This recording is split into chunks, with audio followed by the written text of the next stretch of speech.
So on SmackDown this past Friday, Tiffany Stratton had a flair for the bold when she went to Shooter Town on one Charlotte Flair. Well, a bit of back and forth, to say the very least. It's got everybody talking over the weekend. We're going to quickly run down the promo in case you haven't seen it. But just a heads up, our reconstruction or our recap of this promo will not get across just how ruddy bloody awkward it was. It's fantastic. It's exactly what I love. So Charlotte Flair said that she wanted to face Tiffany Stratton at WrestleMania because she hasn't done any charity work lately and wanted to show the smartest wrestling fans in Chicago that there's no comparison. Boo, boo, they all go ham on Charlotte Flair. Oh, and that is a story throughout the promo. Tiffany rebuts asking if Charlotte remembered to get her woo in before addressing the fact that her biggest competitor has always been the fans for Charlotte, and no matter how hard she tries, it's a battle she'll never win. She says she puts on a facade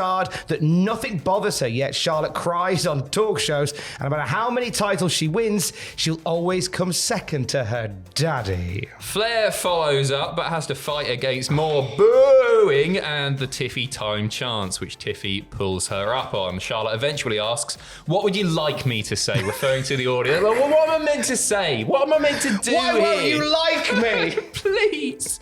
What do you want me to say? And is clearly getting frustrated by it all and throws it back to Tiffany. Yeah, and she said, "Why don't you finish this promo off?" And Tiffany does, saying when Charlotte was 25, she was trying to become a basketball player whilst drinking in her daddy's basement, whilst Tiffy was at 25, walking into WrestleMania as women's champion.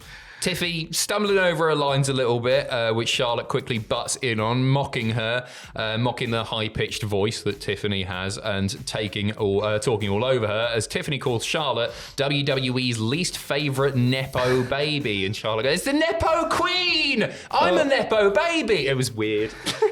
So weird. Tiffany says that when she beats Charlotte at WrestleMania, Charlotte will be just like she is outside the ring, alone, ending by saying, "What's that record? 0-3? Woo!" Before rolling out of the ring very quickly.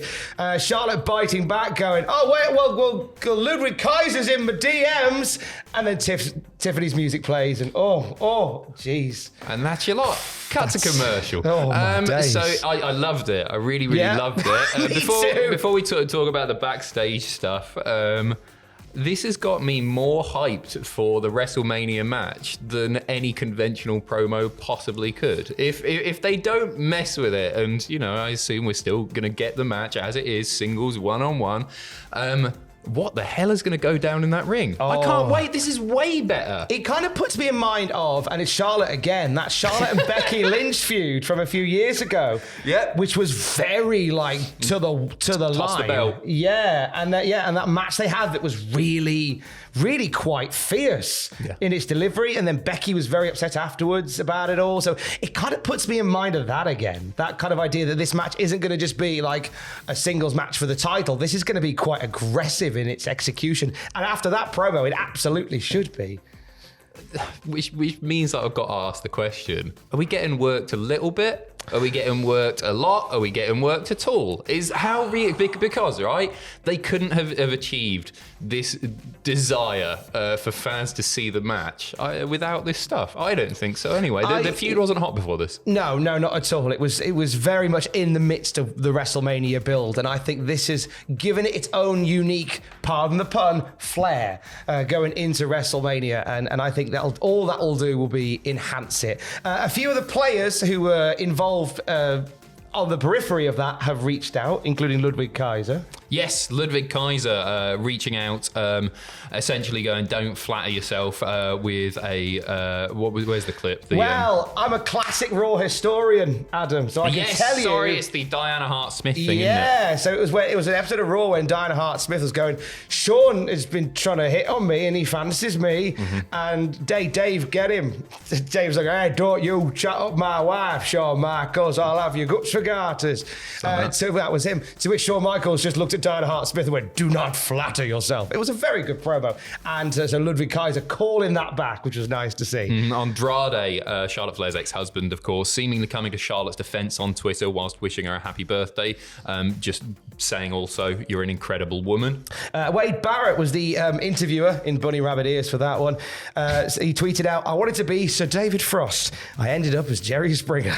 Yeah, so it was reported very soon afterwards that there was little on the rundown that actually unravelled on the night as far as the promo went. Comments were made by Stratton about Charlotte Flair's personal life, including her recent divorce from Andrade, and the pair interrupted each other several times. Flair would make light of moments where Stratton stumbled over her words. None of that was planned at all. If you go and watch this now, by the way, if you type in Charlotte Flair, Tiffany Stratton promo, and you get up WWE's YouTube channel, you won't see any of that. They have cut it quite considerably, so it's on Twitter. Yeah, don't worry. There's some real G's are doing the work. You can watch the full one on Twitter, and there's a few sort of hokey versions on YouTube as well, where you can watch the full version as well.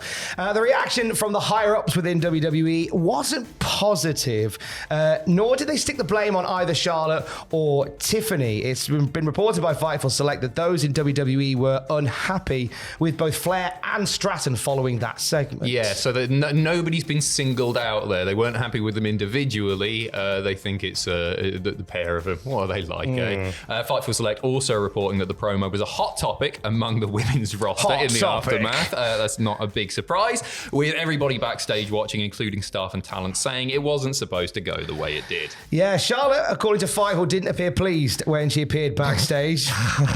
She looked like there was a bit as Tiffany's leaving the ring and Charlotte stood in the ring. And she's smiling, and the crowd are all around her. And you see, it looks like she's dying inside a little bit. It's like the Ralph Wiggum thing, isn't it? It is, yeah. It's just it punches through. Fightful say, quote, "Charlotte is known to call audibles on promos and spots in the ring." And two talents said that if Tiffany Stratton had to fight back after the side-by-side promo, that seemed Charlotte took control. So this was in reference to the previous promo battle they had, where Charlotte very much sort of just going off on one and sort of going in her own direction. As a Tiffany this week has probably had to go, all right, I need to match this then if I'm going to survive. Well, yeah, you know what? I think Tiffany did a decent enough job. The crowd were on her side, which helped her tremendously. Obviously, she stumbled over her words. The rollout of the ring was so abrupt and so weird, but I think she did the best. She's been put in a very difficult position, hasn't she? Another talent backstage said that people working with Charlotte Flair have to be willing to keep up with her in this manner, with another name from backstage saying Tiffany did what she had to do. Fightful source, a prominently booked women's wrestler, added that the prospect of going towards Charlotte seemed like a horrifying prospect for anyone that does it. Especially if you're so young, you're as inexperienced as Tiffany is. Don't get me wrong, she's incredible and everything. But yeah, I'd be absolutely cacking myself. If you knew that somebody was tended to go off script and go into business for themselves, I would consider it unprofessional on Charlotte's part to be doing that, especially with younger talent, ones that she knows. It's not like Cody and Cena, two amazing mic people, just sort of doing whatever they fancy, knowing that the other one can bounce off the other. This is a different situation. Tiffany's barely been up from NXT for that long, has she? In terms of how that promo escalated, one Fightful source reported that Charlotte was the first to go off script, and Tiffany pushed back, her leaving the ring immediately after the divorce line, which you as mentioned, it was very quick, very abrupt, but that was by design. It was, quote, "to avoid the situation escalating," a situation that, according to one source, had to be boiling over for a while. On X, John Alba followed this up by stating that he had heard the situation between Tiffany and Charlotte was contentious backstage, even amongst the higher ups in the company. PW Insider's Mike Johnson reports the belief among those we've spoken to is that Stratton fired away on Flair's retaliation for how Flair, quote, "ate her up" on a previous face-to-face segment, as we discussed. Some we spoke to felt that Stratton stood up for herself in a way that put the spotlight back on her and in front of a Chicago crowd that was sincerely pro-Stratton, while others felt the segment going awry towards the end didn't help anyone. PW Insider also has an incredible line from a backstage source. as to like the reaction to Charlotte's final shot, the Ludwig Kaiser in the DMs line. Yeah, sources close to PW Insider saying that Charlotte Flair was gotten to by the volatile Chicago crowd, and that her final comment about Ludwig Kaiser being in the DMs came across as a flailing shot from a boxer who didn't realize they were KO'd. It did feel like it was a desperation swing for the fences, wasn't it? Yeah, because don't get me wrong, maybe Tiffany shouldn't have brought up the divorce stuff, her personal life, and all that. Whatever, I don't care. It was very impactful. It did its job, didn't it? And then Charlotte going, "Oh yeah, your boyfriend's in my DMs," while like Tiffany's going and like people are cheering and everything. It didn't really have much of an impact. As I say, I'm buzzing about the feud now. I'm absolutely chuffed about this. I'm all for beefers in wrestling. This is what it's about. Screw your 5-star classics. Give us some drama. Let's stop pretending we don't like it. It's great. I want to see Tiffany Stratton hit her with a Rambo right up in the mango at WrestleMania. That's what we want in this particular story. It's got to do something, as you say, in amongst a very crowded WrestleMania lineup. It's got to do something to jump out. Yeah. And I guess this, is how it's done.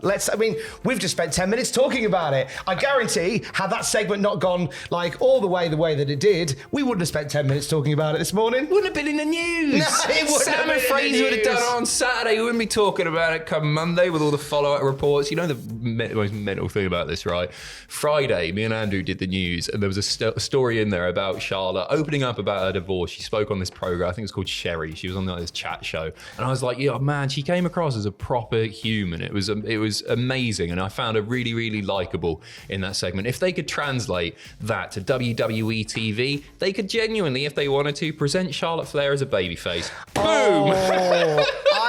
Timing, come on. The timing of it is hilarious because, I don't think with the best will in the world, Charlotte Flair will ever be a babyface. No. I really don't think so. I think she could save 5 people from a burning car. I think she would still get booed at the next show she was at. I do. I think that's just kind of the thing now. I don't think there's... I think Charlotte Flair is so good in ring. And her character is somebody who's so cocksure about herself. I don't think you can play that humbly. No, you can't. You can't. So it has to be a heel. And lean into it. Be a great heel. Yeah. Don't feel like you have to be a babyface at some point. They've tried before, and they've tried making her a sort of tweener with babyface tendencies. You're right, none of it works. No, I don't. And I think there you go. Make her the heel, Tiff's the babyface. Off to WrestleMania, you two go. Last night was AEW Dynasty. You could check out everything that went down on AEW's pay-per-view. A very, very eventful one with turns, returns, heel turns, and title changes. Check out Jack the Jobber's review of that on the channel right now. And for the very latest wrestling news at any time, you can check out Cultaholic.com. Stay safe and love you. Bye.